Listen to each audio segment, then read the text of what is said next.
Obrigado. Bem, Cornélio Chitumba, para representar a Universidade de Catiavala-Buila, Benguela, este Angola. E o tema, como ouvimos, é surdo-mudez e hipacúsia infantil. Bem, a modo de introdução, nós temos aqui uma imagem ilustrativa sobre o ouvido, que faz a representação anatômica do ouvido em suas três partes, que a compõem a parte externa, a parte média e a parte interna. Nós temos aqui a parte externa, que é composta pelo pavilhão da orelha, que é a parte mais visível da orelha. Temos a parte média, a parte externa composta pelo pavilhão da orelha e o conduto auditivo. Temos a parte média, onde temos a membrana timpânica e a cadeia de ossos, e a parte interna, onde temos o vestíbulo e o canal semicircular.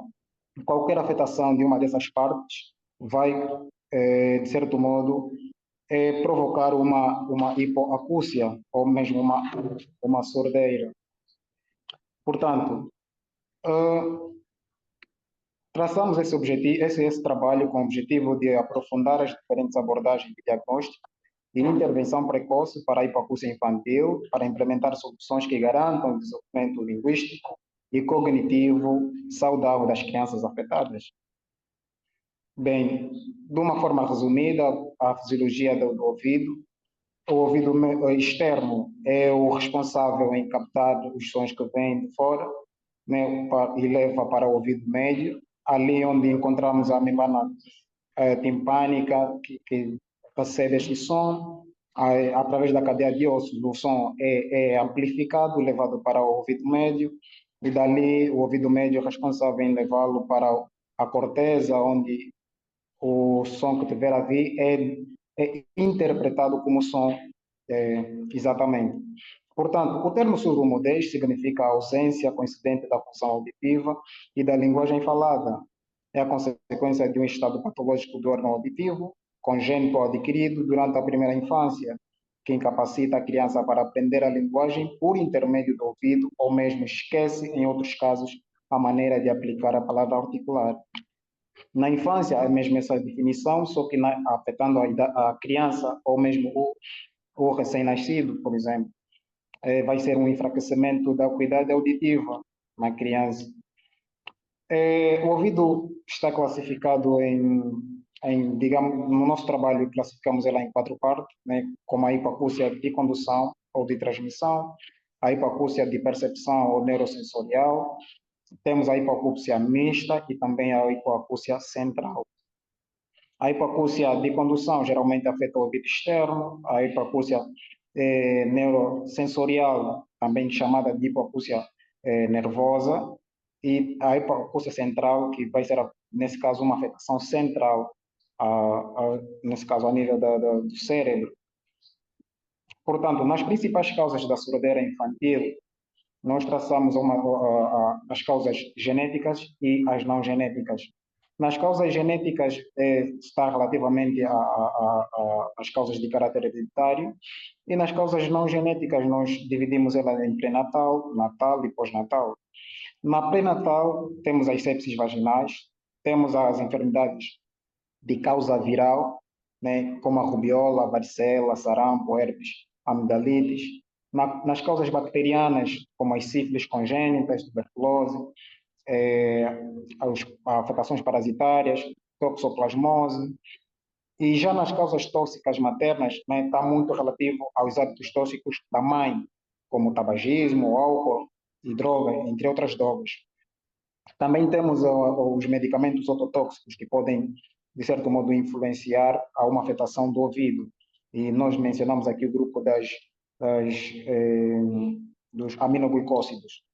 Já nas causas natais, temos a hipoacúsia, hiperbilirrubinemia, prematuridade ou baixo peso, ventilação mecânica, traumatismo durante o parto, as sepses neonatais, entre outros que aqui nós temos na nossa apresentação.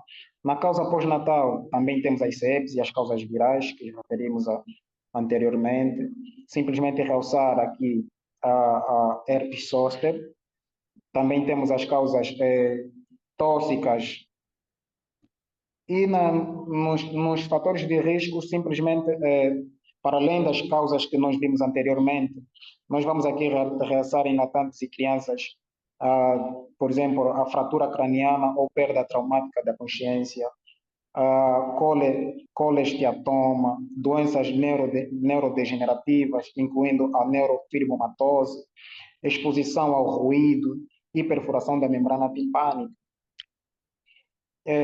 Quanto aos critérios, é muito importante para todo médico e para nós que estamos nos formando para um futuro, né, na medicina, ter esses critérios em conta, porque são indicadores de dano auditivo. Por exemplo, uma criança que desde o nascimento até aproximadamente 4 meses que não se assusta perante ruídos fortes ou repentinos, até aos 4 meses de idade, uma criança que não escuta uma voz familiar, aos 8, que não gira a cabeça aos teus sons suaves, ou uma criança que tenha completado 1 ano de idade e não tenha desenvolvido a capacidade de localizar a fonte sonora ou balbuciar, e logo tenha deixado de fazê-lo sem desenvolvimento posterior, ou a qualquer idade uma criança cujo comportamento auditivo parece inconsistente ou cujo desenvolvimento auditivo é insignificante.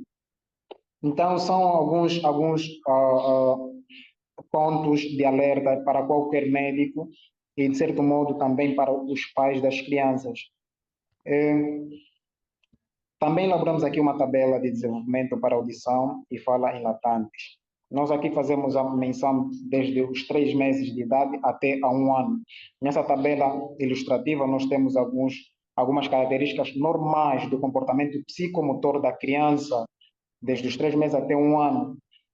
Aqui é o comportamento normal. Qualquer criança que não tenha desenvolvido em cada fase esse comportamento é um indicativo de uma alteração auditiva. Não vamos perder muito tempo nessas tabelas, mas está o trabalho aqui exposto. Dentro dos sinais e sintomas da deficiência auditiva em crianças, por exemplo, nós dividimos em auditiva grave e menos grave. Se a criança, né, ou o latente não consegue responder ao som ou ter atraso na fala ou na compreensão da linguagem, isso é um indicativo, é um sinal. Já nas crianças menos graves, crianças que podem ignorar intermitentemente as pessoas que falam com elas, as crianças podem parecer estar se desenvolvendo bem em certos ambientes, mas têm problemas em outros, como por exemplo, o ruído do fundo de uma sala de aula. Existem crianças que em casa os pais não conseguem, de certo modo, identificar se a criança tem um problema auditivo, mas quando essa criança chega na escola, ali na sala de aula, e apresenta dificuldades de interpretar a mensagem do professor, e é um dos fatores que causa muita reprovação na idade infantil. Temos também aqui pautas para a detenção de perdas auditivas em ambiente escolar, onde dividimos em três partes: sinais de alerta comuns a qualquer perda auditiva, sinais de alerta de hipoacússia de transmissão e sinais de alerta de surdez neurosensorial. Nos sinais de alerta comuns a qualquer perda auditiva, são crianças com um comportamento de muito interrogatório. Quando a pessoa se dirige a essa criança, geralmente a criança responde com sinal de dúvida, como que, ou não escuto, e tem esse comportamento de interrogação. Nos sinais de alerta mais específico da surdez neurosensorial, por exemplo, as crianças não fazem caso de alguns sons ambientais, como telefones, chuva, eventos, entre outros.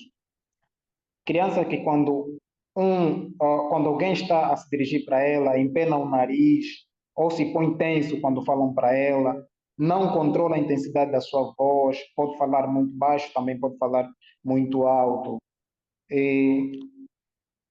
Avaliação da audição.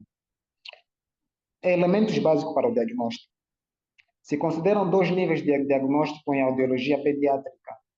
Temos o primeiro nível e o segundo nível. No primeiro nível, está direcionado na identificação precoce dos transtornos auditivos, que compreende métodos clínicos e sistemas de pesquisa auditiva. Já no segundo nível, são os procedimentos audiológicos para determinar grau de perda auditiva e tratamento. com equipamentos especializados e com pessoal capacitado para poder fazer os diagnósticos, né, e determinar o tipo de hipoacúsia e o tratamento ideal. Para a detenção de uma hipoacúsia, para além dos diagnósticos que temos, também é importante ter em conta o interrogatório, onde fazemos uma anamnese sempre, né, está sempre orientado à anamnese, onde buscamos também os antecedentes familiares, antecedentes perinatais, os antecedentes pós-natais. No exame físico geral, que está orientado sempre à busca de manifestações clínicas associadas à surdez, e temos o exame de otorrino completo, a partir do ouvido, o nariz e a orofaringe. Na exploração aditiva, nós temos aqui alguns métodos e estudos que se realizam para uma exploração subjetiva. Fizemos menção à alcometria verbal, instrumental, à prova de Rhine, Weber, Swash, Gale, Bonner e também a audiometria tonal linear. Faz presente também a audiometria por reforço visual, audiometria de observação da conduta, audiometria de acondicionamento de reforço visual operante ou tangível, a audiometria tonal linear de campo livre, a audiometria vocal, a audiometria de jogos, a audiometria tonal supraliminar. São elementos que nos ajudam para o diagnóstico da hipoacúsia, seja ela hipoacúsia externa ou mesmo interna. Já no exame nos exames objetivos da audição, está a impedanciometria, que é o exame objetivo da audição, que mediante a timpanometria nos permite determinar o transtorno do ouvido médio. Também temos potenciais evocados auditivos, emissões otoacústicas e eletrococleografia. Esses são os elementos de diagnóstico. Bem, a hipoacúsia, quando não é reconhecido e tratado, a deficiência auditiva pode afetar gravemente a fala e a compreensão da linguagem da criança. A deficiência pode conduzir a um baixo rendimento na escola e a provocações dos colegas e problemas sociais e emocionais. Quanto ao tratamento, é sempre bom, né, tratar a causa, se possível, onde nós está dirigido ao tratamento médico. Existem problemas de audição que simplesmente de descobrirmos a causa, tratamos. E tem aqueles casos que são mais sérios, onde é necessário o uso de aparelhos, ou outros casos que é necessariamente a intervenção cirúrgica.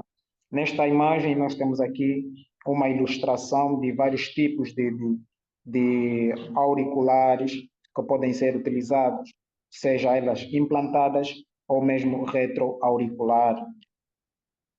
Temos próteses auditivas removíveis, como próteses auditivas de implantes. Bem, todo paciente remetido a um exame de otorrino com deficiência auditiva deve passar por uma reabilitação, onde pode ser uma reabilitação da educação auditiva, como avaliação do contexto familiar. A modo de conclusão, é imprescindível que no transcurso de formação de todo estudante de medicina, estes aprendam com rigor sobre o desenvolvimento psicomotor da criança, para que em um futuro, como médico, possam atuar de modo a prevenir possíveis transtornos auditivos, assim como outros com repercussão neurológica.